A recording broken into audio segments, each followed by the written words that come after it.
अब हम कश्मीर पर 370 पर बात नहीं कर रहे हैं, हालात को बेहतर बनाने के लिए जो ह्यूमन राइट्स वायलेशन है उसकी बात नहीं कर रहे हैं, जो भारत बदमाशी और गुंडागर्दी कर रहा है उस पर बात नहीं कर रहे हैं। तो ये ट्रैक टू डिप्लोमेसी है किसके फायदे के लिए? और क्या आप समझते हैं कि पिछले 70 साल में कितनी दफ़ा गुफ्तगू हुई तो क्या उसका नतीजा निकला? सिवाय इसके कि भारत ने एंगेज किया, टाइम गेन किया, जो उसको ज़रूरत थी वो उसने पूरा किया। किसी जगह पर भी हमें कोई भारत की तरफ से कोई सिंसियरिटी तक नज़र नहीं आई कि वो किसी इशू पर कश्मीर के हवाले से गुफ्तगू करने के लिए भी तैयार है। तो इस ट्रैक टू डिप्लोमेसी के नतीजे में आप समझते हैं कि 370 वापस हो जाएगा? वो जो डोमिसाइल भारत बना के मुसलमान अक्सरियत को अकलियत में बदल रहा है उससे जान छूट जाएगी। इसका फ़ायदा किसको होगा ट्रैक टू डिप्लोमेसी का? जी जनरल साहब। बिस्मिल्लाहिर्रहमानिर्रहीम। देखिए, जो कुछ भी आपने कहा वो बिल्कुल दुरुस्त है, मैं उससे इत्तफाक करता हूं। सूरत हाल सिर्फ उसमें जो तब्दीली है वो ये है कि आपने 6-7 साल तो पहले देखे कि भारत ने पाकिस्तान की तरफ बड़ी एक हार्ड लाइन रखी हुई और वो मोदी की जरूरत है। मोदी का सारा पॉलिटिकल कैरियर बना ही इसी चीज के ऊपर है, पाकिस्तान बैश, और पाकिस्तान को टफ स्टांस देंगे, पाकिस्तान को मजा चखाएंगे, ये करेंगे वो करेंगे, पानी बंद कर देंगे। जो ये चीजें मोदी हारे हुए इलेक्शन जीतता रहा है इन चीजों की वजह से, लिहाजा वो अफोर्ड नहीं करता था किसी भी सूरत में कि पाकिस्तान की तरफ वो कोई किसी किस्म की लीनियंसी दिखाए। एक ये चीज। दूसरा उसका ये है कि आप देखिए कि एक दफा वो जो स्टेप उठा लेता है वो वापस नहीं लेता, कॉन्सिक्वेंसेस को फेस करने के लिए तैयार रहता है। उसमें मसलन सबसे आसान जो सूरत हाल थी जो हैंडल कर सकता था वो किसानों का इशू था। वो जो कानून बनाया उसको वक्ती तौर पे पेंड कर देते या उससे कहते कि जी हम ये कानून लागू नहीं कर रहे, इस पे मजीद बात होगी कुछ भी, लेकिन उसने स्टेप वापस नहीं लिया। तो ये उसकी एक तो उसकी आप देख लीजिए कि पॉलिटिकल विल उसके अंदर किस किस्म की है। दूसरा उसकी पर्सनैलिटी जो है वो आरएसएस ने एक डेवलप की, जहां वो एंटी मुस्लिम और एंटी पाकिस्तान रहेगा, ये उसकी शख्सियत का हिस्सा है। तो हमें किसी गलतफहमी में नहीं होना चाहिए। वो ये है कि उसके अंदर एक इंटरनल प्रेशर ये बिल्डअप हुआ कि जब चाइना के साथ एक उनकी कन्फ्रंटेशन हुई तो एक उन्होंने महसूस किया कि चाइना के साथ कन्फ्रंटेशन परमानेंट नेचर की है। उसकी वजह यह है कि चाइना कोई उनको स्पेस दे नहीं रहा और ना ये ताकत से ले सकते हैं। लिहाजा बार बार चाइना को ये कहते रहे कि जंग मसले का हल नहीं, आप बातचीत करें, और बातचीत चाइना अपनी मर्जी से फिर करता है और जो उन्होंने जगह नहीं छोड़नी वो नहीं छोड़ी। सो इंडिया मजबूर हो गया कि वो क्वाड का हिस्सा बने, जो आज दिन तक वो कभी किसी अलायंस का हिस्सा नहीं बने थे, आज वो बन चुके हैं। सो क्वाड का हिस्सा बनने के बाद अब उनकी कोशिश और ख्वाहिश, जो मुल्क के अंदर उनको एडवाइस किया गया, उनके स्ट्रेटेजिशियंस उनको कहते हैं कि टू फ्रंट वॉर आप कभी भी लड़ नहीं सकेंगे, लिहाजा आप एक फ्रंट को कूल डाउन करें।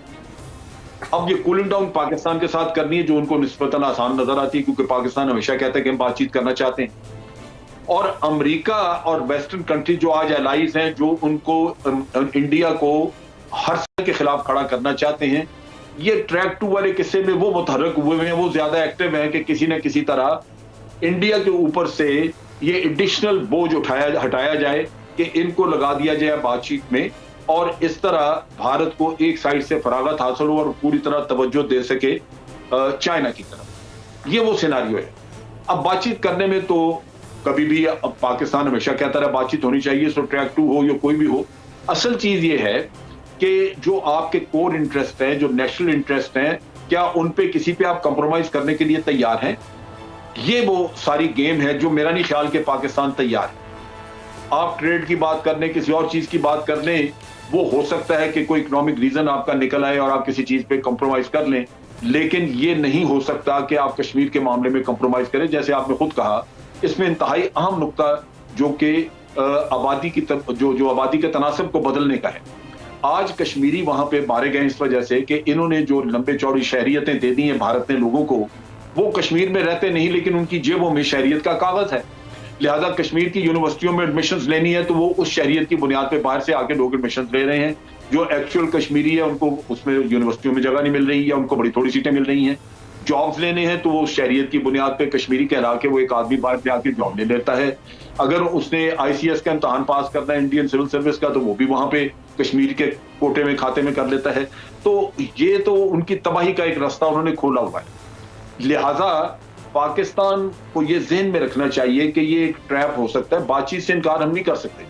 वो दुनिया भी हमें कहेगी कि जनाब जब बातचीत कर रहे हैं तो करें, लेकिन बातचीत को लंबा करना, तूल देना, फोकस से हटाना, जो मेन हमारा कोर इशू है उससे हटके बाकी धंधे करना, जैसे हमें पहले कहा जाता रहा है कि जी पहले कॉन्फिडेंस बिल्डिंग कर लें फिर बात करेंगे कश्मीर पे, तो कॉन्फिडेंस बिल्डिंग हो ही नहीं सकी। असल चीज वही है कि कश्मीर हल होगा तो कॉन्फिडेंस भी आ जाएगा। इसी तरह अगर हमें कोई ये कहे कि तिजारत कर ले तो तिजारत होने से कभी जाके कश्मीर भी ठीक हो, तो वो नहीं होगा। सो ये फैसले करने के लिए बातचीत अपनी जगह पे, लेकिन पाकिस्तान को अपने कोर इंटरेस्ट किसी भी सूरत में ना तो कंप्रोमाइज करने चाहिए और ना ही उनको किसी भी जगह उनको वक्ती तौर पे पसे पुश डालना चाहिए। ये अगर हम करेंगे तो फिर मैं समझता हूं। अच्छा जनरल साहब, मेरा एक सवाल है, मेरा आपने बड़ी तफसील से बात की, मेरा आपसे एक सवाल है।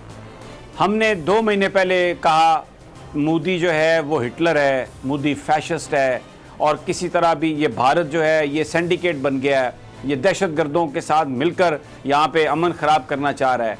हमने कहा कि जब तक भारत 370 वापस नहीं लेगा हम मुज़ाकरात नहीं करेंगे, हम भारत के साथ बिल्कुल किसी तरह की गुफ्तगू नहीं होगी। तो तमाम जो कौम है पाकिस्तानी वो तो देख रही है हमारी, चाहे वो सिविल लीडरशिप है चाहे वो मिलिट्री की लीडरशिप है, कि भारत से कोई बातचीत नहीं होगी। भारत जब तक 370 को वापस नहीं लेगा, पाकिस्तान ने एक स्टांस ले लिया, कोई भी हम बात नहीं करेंगे।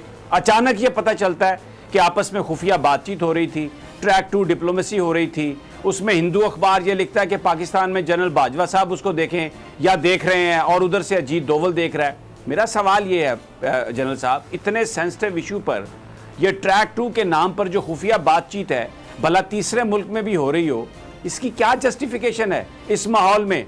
और अगर क्या पाकिस्तान की किसी सिविलियन क़यादत को फिर ट्रैक 2 डिप्लोमेसी करने की इजाज़त है? ये सब क्या कौम को कंफ्यूज नहीं कर रहा? आपने अगर कोई भी डिसीजन ले, अगर हमें कोई फ़ायदा ही नहीं हो रहा, अगर भारत अपनी पोजीशन हमें पता है चेंज ही नहीं कर रहा, और वो सारे का सारा सिर्फ एक जो फ्रंट है उसको कूल करने के लिए कर रहा है, तो फिर why should we become facilitator in that? और दूसरी बात, अमेरिका जो कह रहा है, अमेरिका हमारे लिए अब मोहतरम कैसे हो गया? उन्होंने जो हमारी बेइज्जती की है ना, उन्होंने क्लाइमेट कॉन्फ्रेंस में बुलाया, अभी जॉन कैरी इस खित्ते का दौरा कर रहा है, वो पाकिस्तान से बात करने के लिए तैयार नहीं है। लॉयड ऑस्टिन इंडिया से अफगानिस्तान जाता है पाकिस्तान की स्पेस क्रॉस करके, और उसके बाद आते हुए सिर्फ आर्मी चीफ से टेलीफोन पे बात करता है। इससे ज्यादा बड़ी इंसल्ट क्या किसी कौम की हो सकती है? तो हमें क्या जरूरत है ऐसे मौके पर जब वो पाकिस्तान को किसी तरीके से रिकग्नाइज भी करने के लिए तैयार नहीं है, और हमें यह भी पता है कि इंडिया जो है अपनी पोजीशन तब्दील नहीं करेगा, तो ये कौन सी ट्रैक 2 डिप्लोमेसी? और उसके बाद फिर हम ब्रीफिंग्स दे के यहाँ पे पाकिस्तानी मीडिया में ट्रैजेक्टरीज दे रहे हैं और बड़ा इसको हमको बना के पेश कर रहे हैं कि जी हमने बड़ी चीज अचीव कर ली है और अब मामलात को हमने ठंडा करना है। ये एक महीने कुछ और पॉलिसी, दूसरे महीने कुछ और पॉलिसी, ये तो एक कॉन्फिडेंस शैटर करने वाली बात है कश्मीरियों के साथ। ये तो एक बहुत बड़ी ज्यादती नहीं है जनरल साहब? देखिए, कोई ट्रैक 2 डिप्लोमेसी हो नहीं रही। ये एक डिसइंफॉर्मेशन कैंपेन है मोदी को फैसिलिटेट करने के लिए इंडिया या वेस्टर्न कंट्रीज ने लॉन्च की है। आपको बहुत कुछ सुनने को मिलेगा, अबू धाबी, दुबई काम कर रहे हैं जी, उनकी क्या हैसियत है? या आप सुनेंगे कि जनाब अभी जॉइंट एक्सरसाइज हो रही है, इंडियन आर्मी ऑफिसर्स यहाँ आ रहे हैं, ट्रेनिंग हो रही है, कहाँ हो रही है? फिर आप सुनेंगे जनाब के मोदी और इमरान खान की मीटिंग हो रही है, कोई ऐसी मीटिंग नहीं हो रही। बात यह है कि ये डिसइंफो लैब जो है ये आज भी काम कर रही है, और मोदी के लिए एक पॉलिटिकल ग्राउंड वहां पे तैयार की जा रही है, जो आपको बार बार वहां पे ये सुनने को मिलेगा भारत के मीडिया की तरफ से या कुछ वेस्टर्न से, कि हम नहीं कुछ कर रहे, पाकिस्तान परेशान है, वो भागदौड़ कर रहा है। और इसी तरह वेस्टर्न मीडिया कहा जाएगा कि जनाब वेस्टर्न मीडिया फैसिलिटेट कर रहा है, फलां जगह मीटिंग हो गई। ये डिसइंफॉर्मेशन है, पैगाम रसानी हुई है, जिसमें आपने देखा कि कोई एम्बेसडर आके मिल गया, कुछ कह गया। ये इस हद तक तो बात है कि किसी ने पैगाम रसानी की हो, लेकिन ये कतन नहीं है कि कोई बिल्कुल फॉर्मल किस्म की कोई ट्रैक 2 डिप्लोमेसी चल रही है, मुज़ाकरात हो रहे हैं ना। वो लोग जो कर रहे हैं कहां पे है? आप रोजाना एक नया नाम सुन लेते हैं, तो ये नहीं है। असल चीज ये है कि ये मोदी को फैसिलिटेट करने के लिए वेस्टर्न और इंडियन मीडिया जो है वो इस वक्त उसकी पोजीशन को सेव कर रहा है। वो अफोर्ड नहीं कर सकता कि वो अपने लोगों को ये कहे कि अब मैं भागा जा रहा हूं पाकिस्तान के पास कि ये करें।